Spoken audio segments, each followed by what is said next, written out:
Hello, so we are group 5 and we had to answer theoretical questions about harassment in the workplace. So let me introduce myself. I am Hugo, I'm 20, I live in Bordeaux and I'm in the University of Bordeaux Montaigne and I'm currently studying international trade. Hello, my name is Nel. I'm 19 years old. I'm from Bordeaux and I'm currently studying international trade in the University of Bordeaux Montaigne. My name is Sloan, and I go to school at the University of South Carolina, and I'm studying integrated information technology.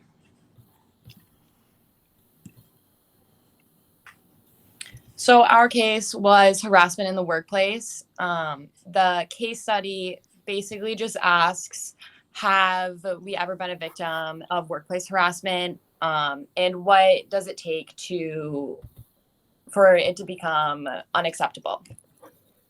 So we had a series of 4 questions that we had to answer. So the first question was, what are your own limits concerning questionable language, jokes, or teasing? So my response to that will be that as long as it's not a recurrent joke that your boss or your colleagues makes on an everyday basis, it's okay to joke around. But as soon as it's making the receiver of the jokes uncomfortable, it's when the limit points break out.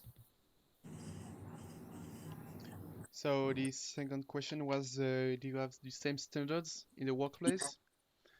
So we said that the harassment is sometimes not even noticed by others because it became unusual things like an habit. The standards is way different in the workplace and out of the workplace. Taking a joke from your manager and your close friend will be totally different. And also the relationship between the person taking the joke and the one making it is important. The closest you are, the more comfortable you will be taking a joke. And if you're far from close, it's gonna be different. And then the third question was, what are your views of those whose standards are either more or less tolerant of questionable language, jokes, or teasing? Personally, I think it all depends on how the person was raised. If you're raised in a household that tolerates joking about races, genders, beliefs, etc., then you'll be more inclined to joke about those things in the future. However, if you're raised in a household that does not tolerate those types of jokes, the person will be more likely to take offense to someone who were to joke about that. And then the fourth question was, how might these differences in perspectives cause problems? Um, in America, you see problems arise from this all the time. Someone says like a racy joke, and another person will take it to heart, which causes fights and backlashes. For example, cancel culture has been very big recently. I know cultural appropriation was really big in the 80s and 90s, and comedians and late night television hosts like Jimmy Kimmel and Jimmy Fallon used to dress up in blackface, and they received a lot of hate when the pictures reappeared in 2020. It didn't seem like a big deal back then, but it's extremely offensive now. So it's really just how you're raised and how humanity or society adapts as well.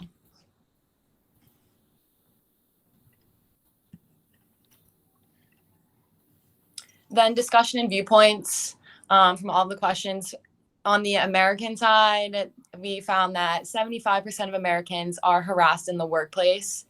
81% of females have been harassed in the workplace. Around 58% of women harassed in the workplace do not file a complaint.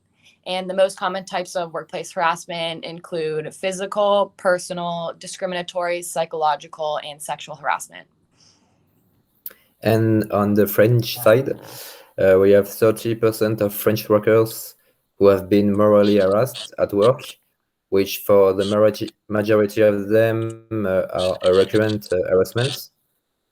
In 2017, 52% of female workers and 27% of male workers have been sexually harassed at work. 37% of workers have noticed harassment in their workplace with or without telling someone about it. and 21% of job seekers say that they have been discriminated in the hiring process.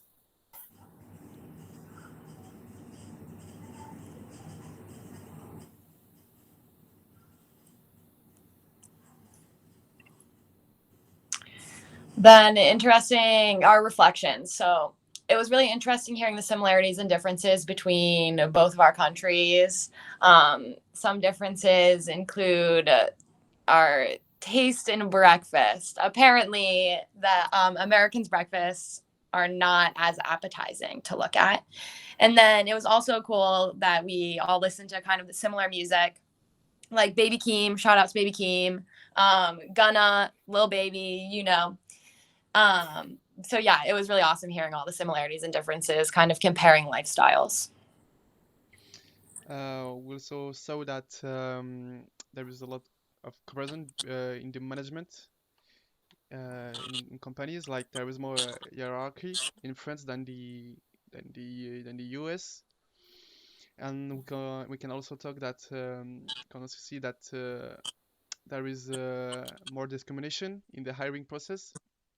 For example, uh, in your resume in the US, you don't have to put any pictures of yourself, but in French, you have to put one to consider having a job. For the insights, so the style of management between the two countries are different. For example, France take care more of their workers than the USA.